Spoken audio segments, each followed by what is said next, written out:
Olá, amigos, bem-vindos ao Daily Devotions, o devocional diário da nossa AD Gravataí. Ela é a nossa igreja e é a nossa família. É uma alegria que pastor Paulo Pereira comentando um pouco das porções bíblicas da leitura de hoje.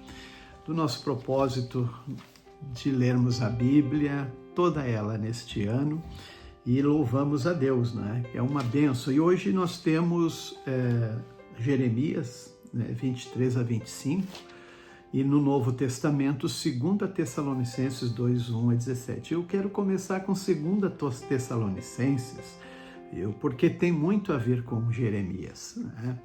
E é aqui que Paulo está escrevendo aos irmãos, né? Os irmãos estão debaixo de falsos ensinadores, né, falsos profetas, e é o que trata muito a palavra de Deus ao profeta Jeremias também. Nesse caso, a igreja, ela aguarda, né, desde que Jesus foi assunto ao céu, e a promessa do Senhor era né, retornar para buscar o seu povo, a vinda do Senhor. E era isso que agora os crentes em Tessalônicas estavam sendo assediados por falsas mensagens, falsos profetas, né, que o apóstolo agora ele quer esclarecer sobre a vinda do Senhor, né, e para que eles não se deixassem abalar, ficar temerosos, né, porque alguns falsos, né, profetas já iam dizendo que o dia do Senhor já tinha acontecido, né? Então ele está dizendo, gente, não acreditem neles, né? Mesmo que afirmem terem recebido uma visão, mesmo que afirmem ter revelação ou uma carta supostamente enviada de nós, né? E eles se deixarem, e eles levarem, né, ou tentar buscar esse espaço, não deixe enganar, né? Pois o dia do Senhor não será assim, né? Ele diz que não vai acontecer sem se manifestar o homem da perversidade. E ele começa a falar das características desse anticristo que vai se estabelecer com o seu sistema, o seu reino na terra, né? Ele vai se assentar até no templo de Deus para buscar adoração para si mesmo. Ora, além disso, ele vai vir para realizar o trabalho de Satanás, inclusive com poder de sinais e falsas maravilhas. Todo tipo de mentira e perversidade, né, para enganar os que estão caminhando, né, para a destruição. Então, mas só que Deus fará, né, que até mesmo, né, sejam enganados e eles crerão nessas mentiras. Então a gente tem que cuidar muito isso, né, para não se deixar enganar. Mas aí Paulo começa a dizer, permaneçam firmes, irmãos, né? Apeguem-se àquilo que nós já falamos, transmitimos para vocês. É maravilhoso a gente ter essa segurança, né, dos líderes como o apóstolo Paulo, homens de Deus, na palavra do Senhor. O salmo hoje é o Salmo 84, e ele é dos descendentes de Corá, que eram da tribo de Levi. Eles eram levitas, eles serviam no templo, né? Eles não seguiram a rebeldia do seu pai, né? O seu antepassado, o Corá, ou Coré, né? Que fez uma rebelião, querendo fazer de qualquer um de Israel um sacerdote, quando que Deus havia separado uma tribo específica e uma linhagem específica, os sacerdotes da linhagem de Arão, seus filhos e assim por diante. E no trabalho do tabernáculo, os levitas, que vinham da tribo de Levi, inclusive Arão, né? Só que dentro da tribo de Levi, a família de Arão seria a família sacerdotal.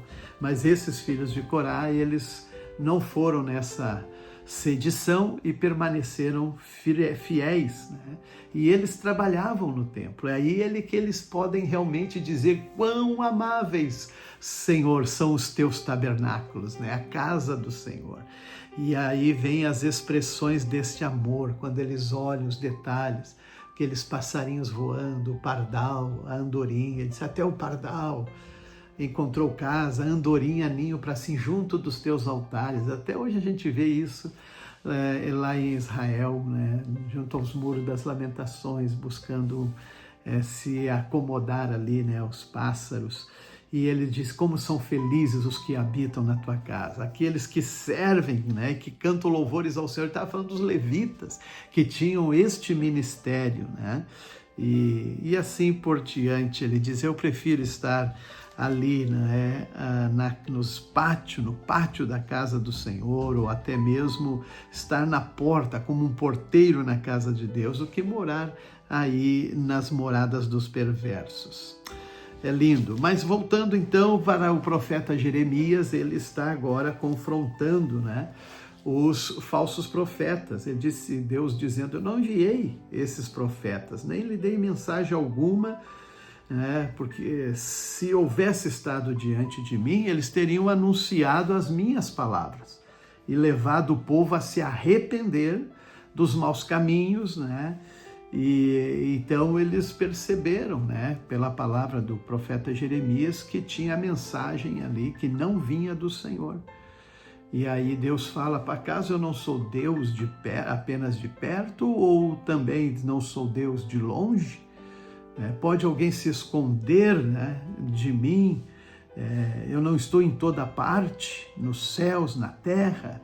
Quer dizer, não tem como alguém mentir, né, e falar em nome do Senhor quando o Senhor não falou, porque vai ser apontado e desmascarado os falsos profetas, com os que dizem, tive um sonho, e depois contam uma mentira, né? São profetas do engano, inventam tudo o que dizem.